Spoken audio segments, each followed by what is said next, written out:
there's no need even to have a college degree at all. If somebody graduated from a great university, that may be an indication that they will be capable of great things, but it's not necessarily the case. If you look at, say, people like Bill Gates or Larry Ellison, Steve Jobs, these guys didn't graduate from college. But if you had a chance to hire them, of course, that would be a good idea. As we stand at the crossroads of the ever-evolving job market, the clash between traditional academic qualifications and the surge of skills-focused training courses beckons us to question the very essence of modern education.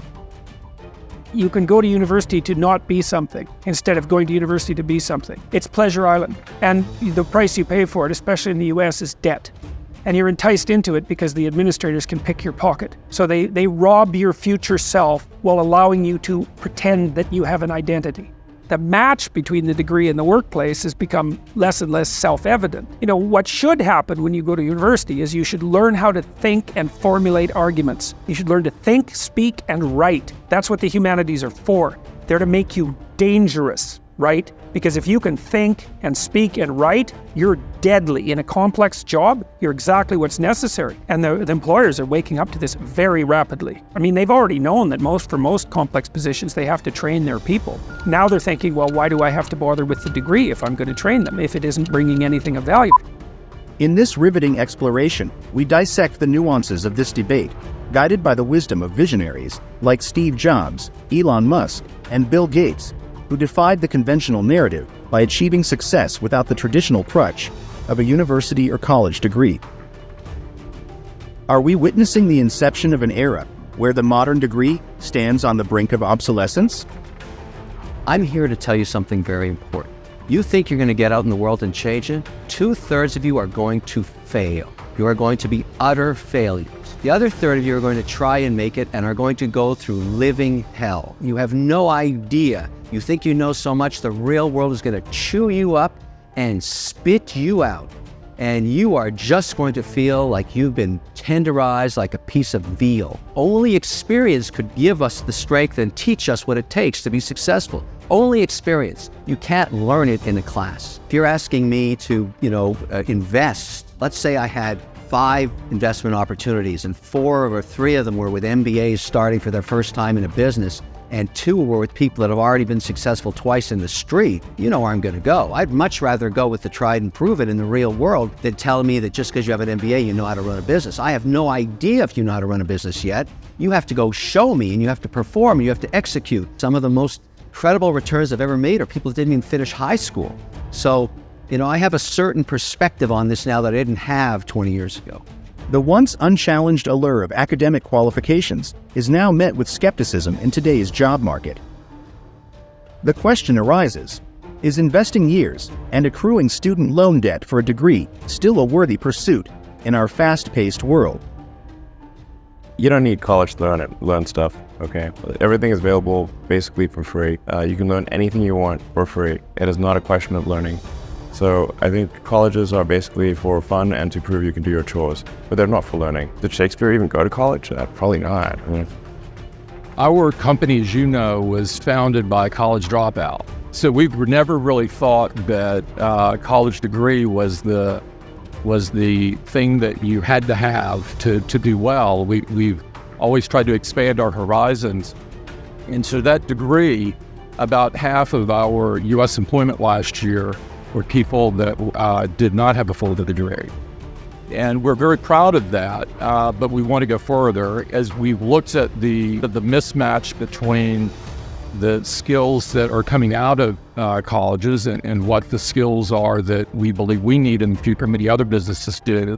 We've identified coding as a very key one. The foundation beneath degrees seems shaky as industries pivot towards prioritizing practical skills and hands-on experience, considering them as the primary currencies in a landscape that demands agility and immediate impact. This shift is evident in various sectors. In technology, coding bootcamps and online certifications gain prominence as companies prioritize candidates showcasing practical coding proficiency and project experience over those with solely theoretical knowledge from a degree. The digital marketing industry values professionals well-versed in practical aspects like social media management and data analytics, often gained through workshops or hands-on experiences. Similarly, in healthcare, while medical degrees are essential, there's a rising demand for continuous learning and upskilling in specialized areas, emphasizing the fusion of theoretical understanding and practical expertise. In essence, employability trends signal a paradigm shift, redefining the intrinsic value of academic qualifications. The contemporary job scene recognizes the crucial role of practical skills and hands-on experience, questioning the worthiness of traditional degrees, unless they align with the dynamic needs of evolving industries. I dated a girl one time who had 2 college degrees. And we're sitting there, we had met, it was a long time ago. And she said, "So, what's your educational background?" I said, "School." School? She said, What do you have a degree in?" I said, "I don't have a degree." She said, "You don't have a degree?" I said, "No." She said, "How are you planning on making it without a degree?" Ta-da! The question of whether attending college or university is a prerequisite for success resonates in today's educational landscape. Escalating costs, coupled with evolving job market demands, prompt a profound reconsideration of traditional higher education. With average costs exceeding $35,000 in the US, the return on investment comes under scrutiny, challenging the notion that a degree is indispensable for success. Numerous successful individuals have forged unconventional paths in various industries. In the tech sector, not only Bill Gates and Steve Wozniak, but also Mark Zuckerberg and the late Steve Jobs achieved monumental success without formal degrees.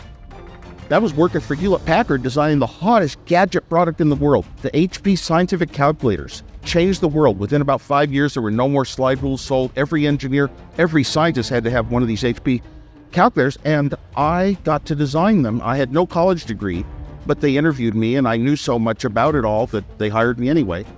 These visionaries reshaped the tech landscape, emphasizing the role of practical skills, innovation, and entrepreneurial spirit.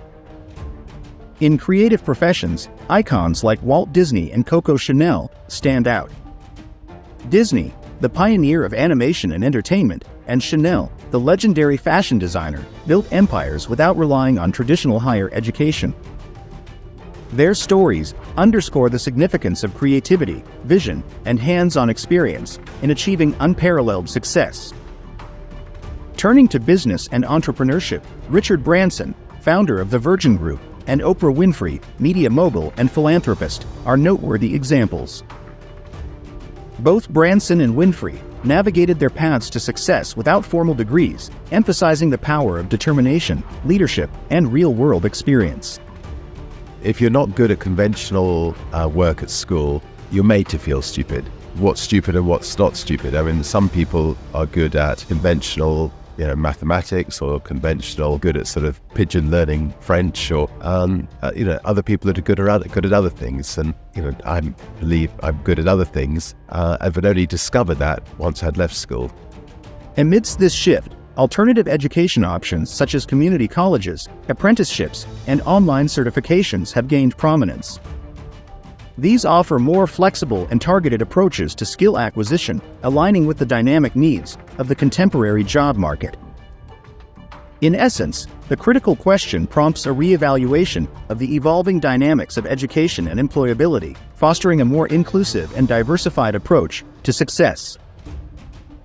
Once bastions of knowledge, universities are transforming into profit-driven enterprises. The financial burden borne by students, coupled with the slow adaptation of academic institutions to industry transformations, underscores the growing dissatisfaction with traditional education. The rise of online skills courses and competency training programs offers a more cost-effective and accessible alternative, challenging the monopoly universities once held on higher education. In response to the evolving demands of the job market, skills-based education and training courses have ascended to prominence. Designed to impart practical and industry-specific skills, these courses offer a quicker and more targeted approach to expertise acquisition. Online platforms and vocational training institutes have democratized access to these courses, ushering in an era where education is not confined to ivory towers, but extends its reach to a broader and more diverse audience. Large companies, the titans of industry, find themselves at the forefront of this debate, each grappling with unique considerations in their hiring decisions. While skills and qualifications remain paramount, the landscape is nuanced. Employers consider various factors when hiring employees, such as their experience, cultural fit, adaptability, networking skills, leadership potential, and the ability to use technology. In the past, having a degree was a strict requirement for most jobs. And 17 years later, I did go to college. But I naively chose a college that was almost as expensive as Stanford, and all of my working-class parents' savings were being spent on my college tuition. After 6 months, I couldn't see the value in it. I had no idea what I wanted to do with my life, and no idea how college was going to help me figure it out. And here I was, spending all of the money my parents had saved their entire life. So I decided to drop out and trust that it would all work out okay. It was pretty scary at the time, but looking back, it was one of the best decisions I ever made. Now, companies are looking for candidates who possess a versatile skill set that aligns with their specific needs.